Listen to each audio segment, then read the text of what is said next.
I gifted my parents a $500,000 seaside mansion for their 50th anniversary.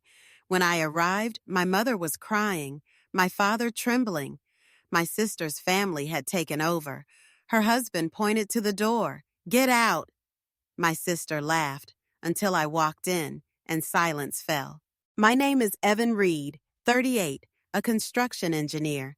I'm not used to stepping into a house where I chose every grain of wood and measured every brick, only to freeze at a sight like that. It wasn't their yelling that stunned me. It was my mother's hands. The hands that set bandages for 40 years in the ER now shook so much she couldn't hold a cup. My father, Leon, a man who built boats his whole life, just sat there, his hands on his knees, shoulders twitching like an old sail in the wind. "You don't have permission to be here," said Rick, my sister Sloane's husband, in a flat, certain voice. He pointed to the door, fingernails clipped too close, little white rims that looked nervous. "This is the family's house." The family decides. "Us, all size." Sloane leaned against the kitchen counter and smirked.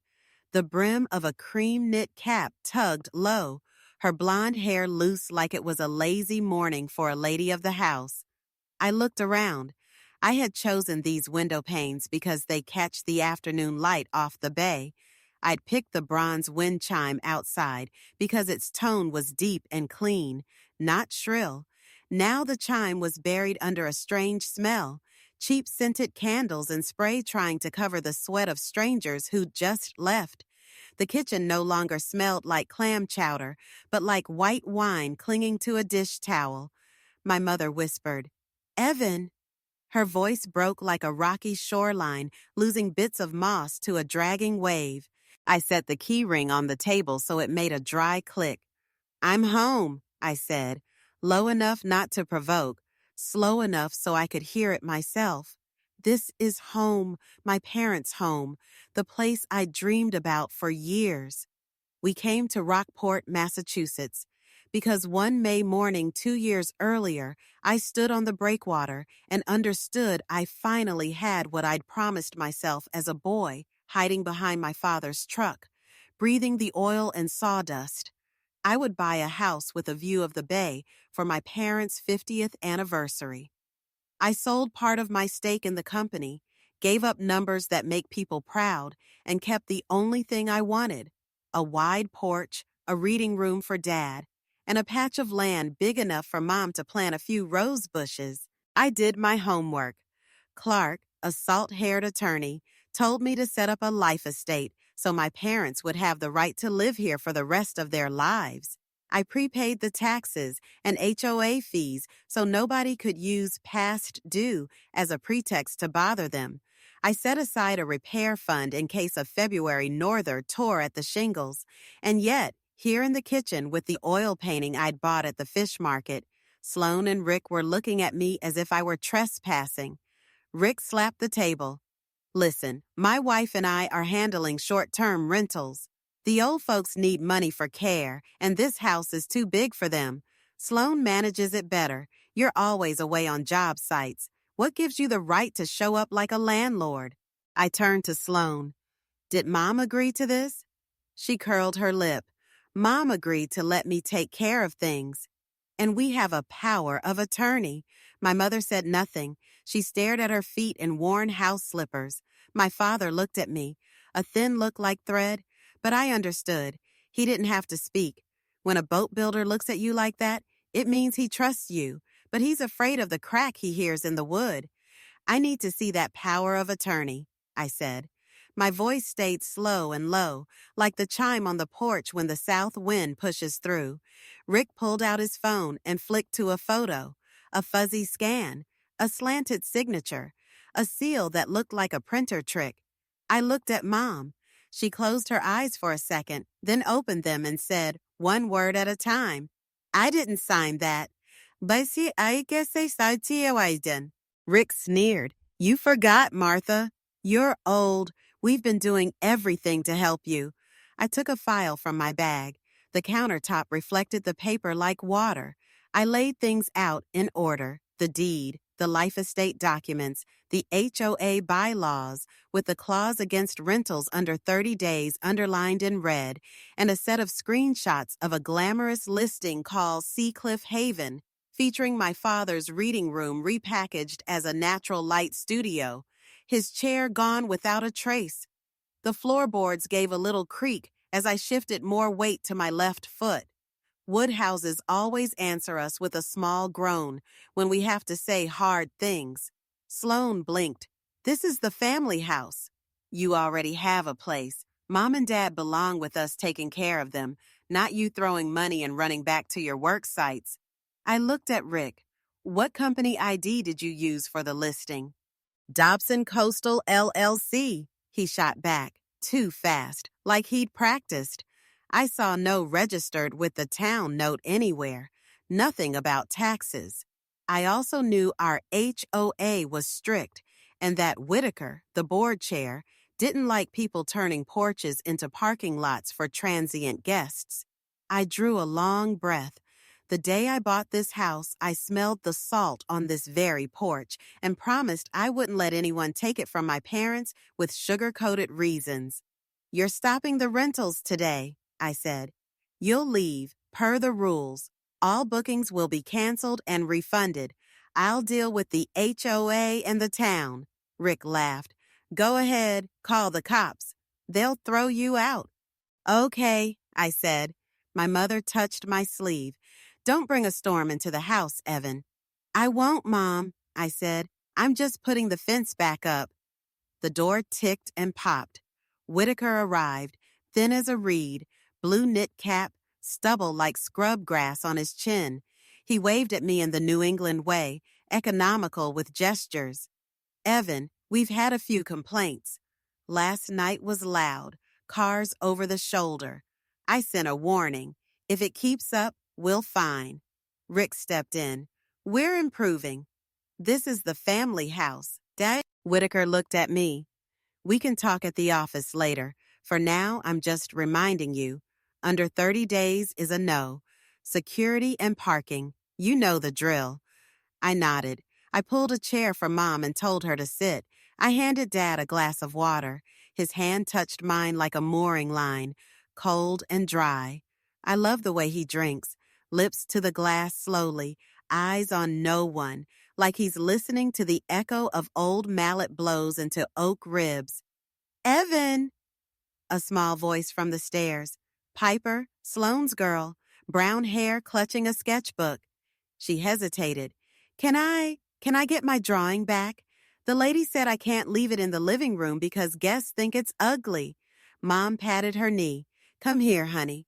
Piper ran to her and hugged. I looked at Sloane. Her expression shifted as fast as April weather, sun, then rain. The wobble showed at the rim of her eyelids. Rick thumbed his phone. I heard trespassing, disturbing the peace. I didn't add anything. I stepped onto the porch. The wind carried salt and the tar scent of a boat freshly pitched. The chime gave a low note. The locksmith I'd asked to wait stood outside, hands in his coat pockets. Only after the police confirmed they have no right, I told him. He nodded, eyes on the sea. When the officers arrived, the house went quiet. You can hate that kind of quiet, but sometimes it's the only way a house can hear its own voice again. They examined the papers. I presented the life estate and explained I was the designated successor, if needed. Mom confirmed she'd never authorized anyone to manage or signed anything. Whitaker handed over the HOA rules and tapped the red clause. The officer turned to Rick and Sloane, voice gentle but firm. You don't have the right to rent here. If you continue, there will be fines and potential town enforcement. Rick backed half a step. Sweat lined his neck. Something in his eyes retracted, like an animal seeing the old rope. Sloane caught his hand. Fine, we'll stop, she said, but she looked at me as if to ask a different question, the one she hadn't asked in years. Do you still count me as family? I didn't answer right away. I went to the kitchen and opened the cabinet where I'd installed the bronze pulls. In the corner sat a small blue tin, the one Mom uses for odds and ends. She hurried over. Evan, She opened it before I could and took out a worn manila envelope. Her hands trembled, but her eyes steadied, a steadiness I'd rarely seen since the day Rick hauled Dad out to sell his old pickup to invest last year. Clark made this for me in case, she said softly. I slid out a letter, protective letter, signed by Clark. It said that if exploitation was suspected, the life estate framework automatically triggered protective provisions, granting me temporary authority to suspend any management by other children related to the house. Any unauthorized contracts were void. My mother had prepared quietly. She knew. She always knew. I'm sorry, Mom, I said. I thought I was the one protecting her. Turned out she'd built a fence around me long ago. The officer read the letter and nodded. That makes this simple. You two need to vacate. All bookings have to be canceled and refunded. If there are upcoming guests, they get notified. Rick, furious, punched at his phone. My lawyer. My rights? The words flew like sand in the wind. Plenty of them. None that mattered. I sat beside Mom and held her hand and felt the heat return to her fingertips. Dad looked at us and set his palm on my shoulder. The tremor in his wrist seemed to ease. He spoke his first word since I'd arrived. They dug up the roses. I'll start replanting tonight, I said. Tomorrow, I'll go buy the bushes you like. Mom gave a small laugh, though her eyes were wet. Rosemary pink and some white chrysanthemums. The morning's guests had left shoe marks on the rug. Piper bent to pick up candy wrappers. Can I help clean? She asked. You can, I said, but just a little. This afternoon we're having dinner the way this house means us to. Clam chowder? Her eyes lit. Yeah, I smiled. That one. I started calling and texting the people who'd booked. I apologized, told them there'd been a mistake, that we'd refund everything. Some were angry, some understanding. An older couple said, "We hope your parents find peace." I thanked them in simple words and watched a puff of cloud break apart on the northern horizon. By late afternoon, a squad car idled again while the HOA wrote up a violation and a fine. Rick stood on the steps, pale, pinching the paper like a plummeting stock. Sloan stood beside him with red eyes. I handed Rick another document, a town office appointment about illegal short-term rental use, and a notice restricting access to the property unless my parents or I were present. The officer nodded. This is fair, he said. When the locksmith came, the sun was slanting. He worked quickly and sure, like someone who's rekeyed enough seacoast porches to hear the wind change. Each turn of the driver in the strike plate was a steady, low note. Sloan pressed her hands together. Can I take a few things? She asked in a small voice. Piper's. Of course, I said. Anything that's hers. As for guests' belongings, leave them. They'll come tomorrow. She nodded.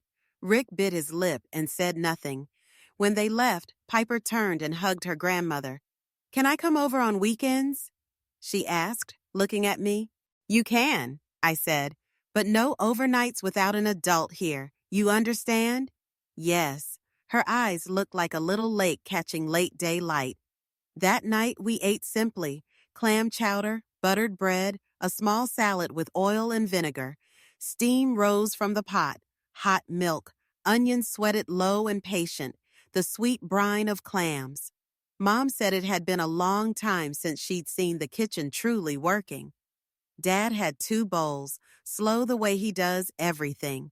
He told stories about boats he'd built, how long oak has to soak, how straight a line of rivets can be when your hand is true. After dinner, I went out on the porch and watched the black water.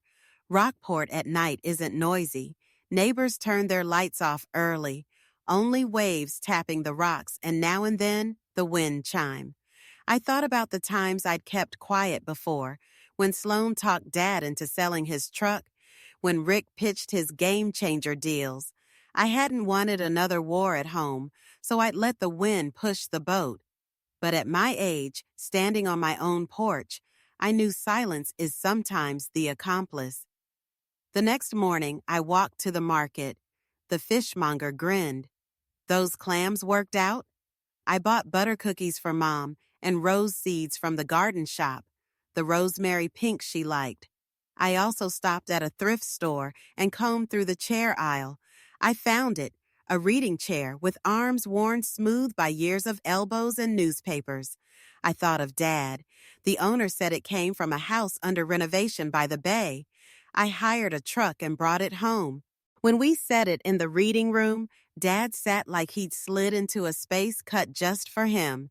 His shoulders dropped a notch. "That's right," he said. I don't know if he meant me, the chair, or the house. On day 3, the HOA slipped a reminder letter under doors around the neighborhood. "Please remember short-term rental rules, parking, and noise." No names. Everyone knew. Rick sent me a few threatening lines, then deleted them. The town sent the appointment notice. Dobson Coastal LLC turned out to be a flimsy shell, not registered properly. The partners Rick bragged about suddenly vanished. Sloan emailed a short message. "I'm sorry. I thought I was helping. I'll pay for the garden and the damaged items. Give me time to pay it off." I replied just as briefly. "Okay, start with apologizing to Mom and Dad in person and go to family counseling with them if you want." People don't get better just because they're fined. I know that. They change when they realize they touched something sacred in someone else's heart. And a house for my mother is sacred. I wasn't asking for a fast-forward reconciliation.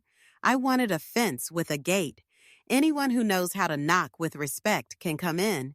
A year passed like a boat slipping away and returning. Summer came and the roses bloomed. Mom sat on the porch and looked down at each flower. Dad didn't shake as much as he had last winter. He read the paper and sometimes napped. I still worked job sites, but came home more often. Not a lot, just enough to hear the chime and Mom's voice saying, "Don't worry, I'm okay." Sloan toned down the online pageantry. She joined a church cooking group down the street. Rick dissolved the company and took a sales job at a marine shop in Gloucester. Piper came on weekends with new drawings. She taped one to the reading room wall. Peaceful porch. The pencil lines were clumsy, but the eye was true, the way kids often see adults hurt and then heal. Sometimes I think back to that first day. Rick shouting, "Get out!" Sloane's dry laugh, Mom crying, Dad's tremor. It sounds more like theater than life. But life is like that. Tears falling in the kitchen, the smell of cheap candles, a creaking floor, and a key ring landing on a table. I learned something simple. Boundaries aren't a cold wall.